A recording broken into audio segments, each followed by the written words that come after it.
Alright boys, welcome back to the Rank Cross video. So every Wednesday on Amazing's channel, we actually have our own podcast, the Signature podcast, and a very long time ago actually, we were tasked to make our own collaboration. And if you watch my channel, you lot know I love collabs in this game. I love summoning for them, I love playing with them, but also I love making my own ones. And in fact, some of the biggest videos on this channel is of course me making and showing you how another anime would look into Rank Cross. By far my most popular one, and the one I put so much effort into, was the Demon Slayer collaboration. This project took over a year to make. My friend took so long to animate, and even people outside helped me as well. This was a massive project. Now, I've stopped doing them for one main reason. One, they just take way too long to make, and is it really worth? I don't know. But on our podcast, we decided to make our own collaboration for 1 week, and this one didn't require as much effort as how I do it for my actual other collaborations. But the idea that I had was quite unique, so I want to show it today. And of course, that is Mob Psycho into Grand Cross. Now, it's more or less just a fun video to make while I'm on holiday, just to get a video out there, but one that is quite interesting, and I wonder if we're ever going to see it in the game, and that is the 10 ultimate gauge move, which I think fits quite well with Mob. So I'll show the screenshot now on screen. You can see this is Mob, and if we were hypothetically to get another character, it would obviously be with REIGEN. And I kind of designed these two characters to be working with each other. So for the fun of today's video, let's just run through how he will look a little bit into Grand Cross and go through what a ridiculous kit he could have. So on screen now, you can see his ultimate. It's a massive one, but is it the biggest one in the game? Probably not. The hero has 10 ultimate move gauge. Each time the hero gains one ultimate move gauge, apply one mob effect, which applies a specific buff or debuff. Once the hero uses a ultimate move, then remove all mob effect. And also as well, increase basic stats by 5% for every mob effect on self. Now, you can see down here, so each ultimate move gauge is going to get something that is going to be quite unique. So starting off, if he starts second, he's going to get 10% basic stat increase. When he gets 2 orbs, he's going to all allies gain debuff immunity for 2 turns. When he gets 3 orbs, he's going to heal all allies based off max HP, very similar towards like a Light Elizabeth. Remember, this was made a very long time ago. There would be some changes to kind of fit with the current meta, but this was made, I think, when like Light Elizabeth was like still somewhat relevant. Disable all enemies ultimate move gauge for 2 turns. That's something that I think is kind of cool in the game, and we don't really see too often. Also as well, when he gets 5 ultimate move gauge, he's going to increase all skills in his force allies, so everyone in his hand basically. When he gets 6, increase critical chance by 200% for 1 attack. That's something I would like to see more in the game, where you just get a crazy buff for 1 attack rather than like for 1 turn, because then you can go more outrageous, right? You don't, like, they have to be a bit more balanced when it's 1 turn or 2 turns, but if you do it for like 1 attack, that could be quite fun, and I would love to see that a bit more in the game. 7, immune to ultimate drain. There's not that much ultimate drain in the game. 8 will increase damage dealt and decrease damage taken. 9 disables all attack skills for 1 turn. And of course, when he does get 10, he can increase all of his stats by 10%. So yeah, the passive alone, you can see it can be quite fun, quite too much to be fair to kind of keep track of. But one thing I didn't realize when making that, which the boys brought up on the podcast, if you bring Fraldrin just dies and gives you 10 orbs, and you have all these buffs stacked on, that might be the most broken combo of the game. Also, to kind of balance it a little bit, because bear in mind, at the time, I think Esterosa was a thing, and he has, buff removal.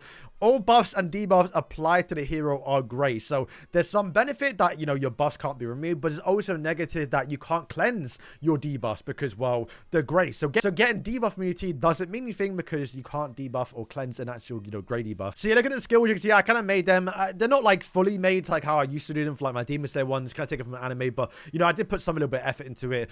So skill 1 is going to be Power Strike and also Field's ultimate move gauge, which is actually fitting. This is something you actually do nowadays, the way they kind of love to like combine 2 skills. And yeah, I think something like Melly's got that too. But yeah, of course, he's got 10 orbs. He's going to have to fill up ultimate move gauge. And then since he's got, more ultimate move gauge than anyone in the game, having Pulverize, which obviously does 20% more damage the more hero's ultimate move gauge he has. So if he's got like, 10 orbs, he's doing an extra 200% damage, and this is a single target skill. And of course, if he does have 4 or more orbs, he can drain 2, which if you are versing another mob on another team hypothetically, you can actually drain him. Ultimate is going to be inflict limitless damage equal to 600% onto all enemies and stun self for 1 turn. Limitless is 50% additional damage for each mob on the actual hero. So bear in mind, he's got like 10, so you're doing an extra 150% extra damage, plus you're getting all the extra stat increase.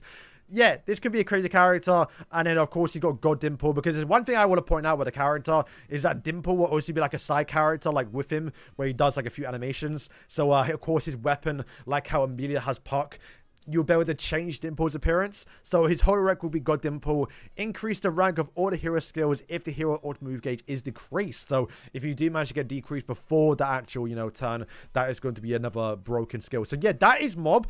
Let me know what you think. Is that like an outrageous kit? I don't know if it will work in game. It might just be too much, and that's saying a lot for Grand Cross. But of course, we have his master with him to kind of buff him up a little bit, and that is REIGEN. So let's go through his skills here. So we have a passive here: increase basic stats for human race by 25%. If all allies are a different attribute, then increase attack rate stats by 15%. So works in sub slot. The reason why I did this is because I think at the time we still don't have a basic stat buffer for humans. So that'd be very good right now for it wouldn't be work too well because Mob is green and Arthur's green and Escanor's green.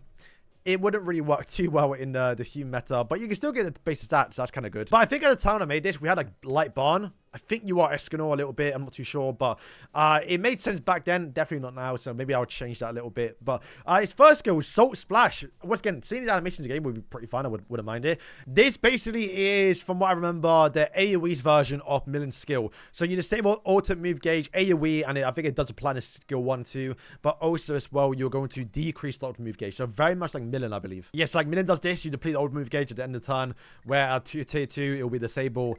Tier 3 disable. That will be kind of the gimmick of the character.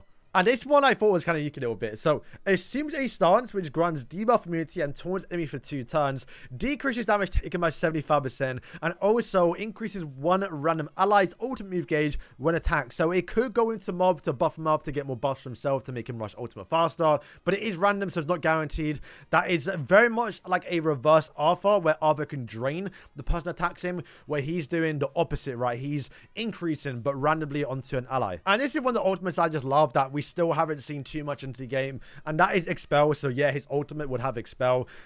I just wanted to come back to the game. Like, literally give it to any other character than Oslin Hawk. It's such a unique skill. The fact you can disable to like 1 skill, only limited to 2 per turn. It's such a cool thing in the game, and I wish we saw more of it. Holy Relic. I wonder how well this would work, actually. Decrease damage taken by 100% when the same enemy attacks twice in 1 turn. So, very much like SDSGC Commandment.